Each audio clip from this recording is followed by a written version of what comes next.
Rubber के समस्याओं को आपके सामने पेश कर रहा हूँ। तिरुवनंतपुरम से चंद्रशेखर नायर। रबर के बीच के सबसे बड़ा समस्या है जो रबर का ग्रेडिंग, यानी कि जो किसान जो बेचता है वो ग्रेड नहीं है जो निर्माताओं को मिलता है। उसी वजह से जो बीच का हेरा फेरी या डीलर लाइसेंस या उसका बेचने का अनुमति सब कुछ रबर बोर्ड के ऊपर निर्भर है। इस हेरा फेरी को रोकने के लिए रबर बोर्ड की तरफ से कोई कार्रवाई आज तक नहीं की गई है। रबर के ग्रेडिंग के लिए अंतर्राष्ट्रीय तौर पर एक ग्रीन बुक उसका ग्रेडिंग के लिए मनाया जाता है, लेकिन किसी भी डीलर के पास ऐसे कोई ग्रीन बुक प्रदर्शित नहीं है। ग्रीन बुक के कमी के कारण कौन सा ग्रेड कौन सा शीट का है या किसी को कुछ पता नहीं है। कोई सैंपल शीट या ऐसे कोई दिखावा किसी डीलर के पास मौजूद नहीं है। डीलर लाइसेंस जो है रबर बोर्ड दी जाती है। फॉर्म एच और फॉर्म एल जो है इस महीने का रिपोर्ट रबर बोर्ड के सेक्रेटरी को अगला महीना 20 तारीख से पहले पहुंचाना जाना चाहिए। फॉर्म एच में कौन सा ग्रेड पे कितना क्वांटिटी खरीदा और फॉर्म एल में किस मैन्युफैक्चरर को बेचा, ऐसे चीज़ों का विवरण होता है। छोटे डीलरों को दाम में नियंत्रित करने के लिए मलयालम समाचार पत्रों में जो व्यापारी दाम छापकर प्रदर्शित करता है उसी दाम पर ही छोटे डीलर खरीदता है, परंतु इस डीलर के दाम को न रबर बोर्ड के साइट पे या उनके लिखित रूप में कहीं भी मौजूद नहीं। रबर के दाम के ऊंचे नीचे होने के कारण छोटे डीलरों से कुछ ही दिनों में सारे के सारे भंडार बड़े डीलरों के पास पहुंचता है और जब उनके पास ज़्यादा स्टॉक हो जाता है, डीलर और मैन्युफैक्चरर के मेल मिलाप से जो हेरा फेरी चलता है वो किसी को पता नहीं चल पाता है। भारत के उत्पादन का 92% केरल का ही देन है और जो सबसे बड़ा बल्क डीलर्स जो है आमतौर पर केरल में कोऑपरेटिव सोसाइटी से है। कोऑपरेटिव सोसाइटीज़ को ज़्यादा मुनाफा मिलने से उसका एक हिस्सा सरकार की खजाना में आना चाहिए, लेकिन ये हेरा फेरियों के बीच में सरकार का खजाना में बहुत कम पैसा ही इनके जरिए आ पाता है।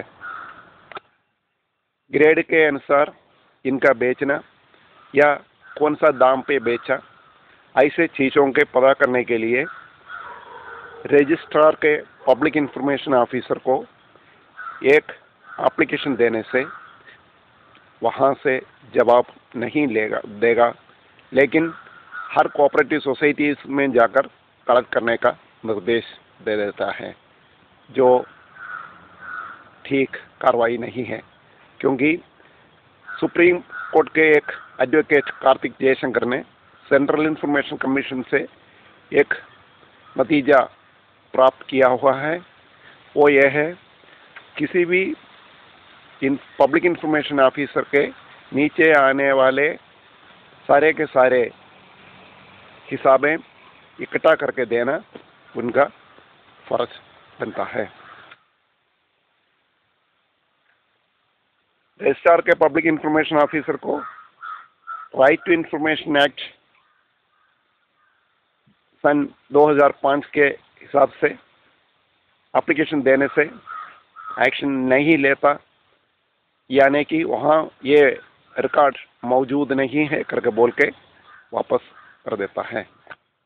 सन 2006 में अगस्त के महीने में पाला रबर मार्केटिंग सोसाइटी ने ₹2.11 के हिसाब से रबर यहाँ से निर्यात किया है, जबकि कोटयम मार्केट में ₹92 तक का दाम थे। ये हिसाब मुझे रबर बोर्ड से राइट टू इंफॉर्मेशन एक्ट के जरिए मिला हुआ है। सन 1996 मार्च 31 से लेकर सन 2002 अप्रैल 1 तारीख तक रबर बोर्ड का प्रसारित हिसाबों में एक हेरा फेरी का फिगर ऐड करना पड़ता है उसको टैली करने के लिए। वो मिसिंग फिगर जो है पॉजिटिव मिसिंग बन जाता है। ये मिसिंग का मतलब ये है जब ज़्यादा रबर स्टॉक या भंडार बाजार में मौजूद है उस समय कम करके पब्लिश करता है, उसी वजह से कई साल तक रबर के दाम गिरा रख सका।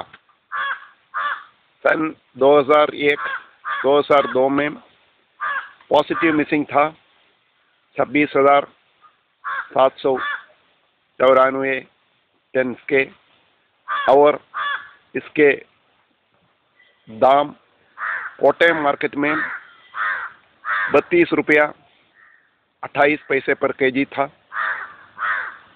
कुल मिला के 86.50 करोड़ के है। सन 2005-2006 में माइनस मिसिंग थे, यानी कि 2002 अप्रैल 1 तारीख से लेकर आज तक नेगेटिव मिसिंग ही है। 2005-2006 में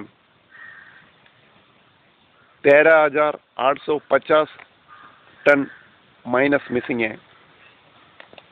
उसका दाम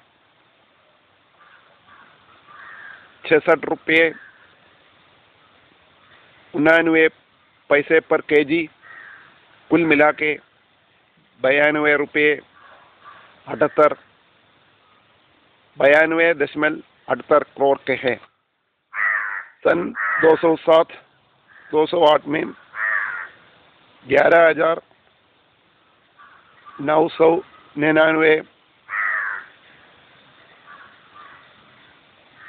टन जो है माइनस मिसिंग है। उसके दाम ₹90.85 पर केजी के हिसाब से 109 करोड़ के है। सन 2008-2009 में फरवरी आखिर तक किसानों ने बेचा 7,59,690 टन, और निर्माताओं ने खरीदा 6,87,728 टन। उसी दौरान इंपोर्ट की गई 74,140 टन और निर्यात की गई 44,964 टन। ये समाचार एक किसान की तरफ से दुनिया के सामने पेश कर रहा हूँ। चंद्रशेखर नायर, तिरुवनंतपुरम से।